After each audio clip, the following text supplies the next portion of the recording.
Chapter 11. A Roof with a View. Baby pulled fingers up the last bit of drain pipe and onto Doswell's roof. "Oh, Buns, jolly good show," said Gin, muffled with a full woolly scarf round her neck and draped in a long, flowing dressing gown. "Hooray, Buns!" Brian sat next to Gin. They were close enough to the edge of the roof to see, but not be easily spotted by everyone in the street. Brian wore an enormous jumper of her dad's over her shirt and trousers, and a summer hat, also her dad's, pulled low over her face. The four of them had a brilliant view of the goings-on, all too familiar to Baby and Fingers. In front of them, they had a good stock of things to throw at the marchers. They'd raided Mr. Winter's bin for some rotten apples and mouldy potatoes. He was too busy getting ready for the march to notice. Blackshirts, men and women of all ages, were running up the West Street, on the pavements and in the road. They were joining up with a big black cloud of them covering the town hall steps. Fingers aimed a maggoty apple at the running Blackshirts, but Baby held her back. Wait till they start marching. Probably be able to get old Underwood himself. A car was stuck skew-whiff in the middle of the crowd, the driver beeping its horn. "I say, madam," he said, leaning out of his window, "watch where you're going." But nobody took any notice. Blackshirts swarmed all over the street like they owned it already. "There she is, that old baker," Fingers pointed out the plump, red-faced woman in a black blouse bustling up the street to the town hall. The fat old copper shuffled about amongst the Blackshirts too, and from the other end of the street Baby could see two more policemen on horses trotting towards them. Some of the shopkeepers were busily moving their outside displays back indoors. Others hid in their shop doorways, but one lady in a headscarf with a big stretched string bag was handing out rotten cabbages to anyone not wearing a black shirt. An old shopkeeper in a brown apron, cap and red muffler round his neck jabbed at a group of black shirt men with one of his brooms he had on display outside his shop. "Get away with you! We don't want your sort here," he shouted for everyone to hear. The young Blackshirts laughed, and one of them broke away from the group. Was he trying to run away? But a lady shopper stepped in. "Oh, no, you don't! Mr. Clarence must be 3 times your age. Show some respect!"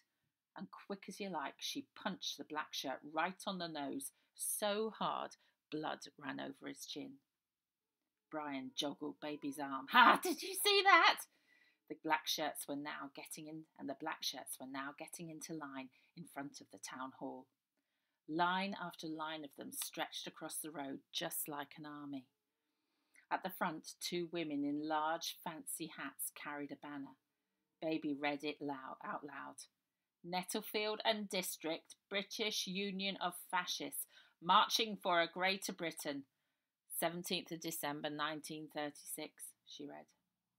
Baby chose a mouldy potato, weighed it in her hand. "Right, girls, nearly ready," she said. Behind the banner, other marchers raised Union Jacks and flags with the lightning sign of the Blackshirts, and then row on row of marchers began their sweep down the street from the town hall. Someone threw a brick. It landed in the gutter outside Doswell's, then another lump of rubble flew, but this time it hit a marcher, and they fell with a bloody head. "Let 'em have it!" shouted Baby, and they did. So much rotten fruit and veg was flying around, nobody could tell where it was coming from. "Police!" shouted a man in a suit and bow tie who stepped out from underneath where the girls were on the roof. Then he stepped back straight away, out of sight, when some of the other marchers broke out of their ranks and raised their fists. Blackshirts and angry bystanders pushed and shoved each other on all sides. Punches, curses and cabbages flew until a shrill police whistle delivered panic.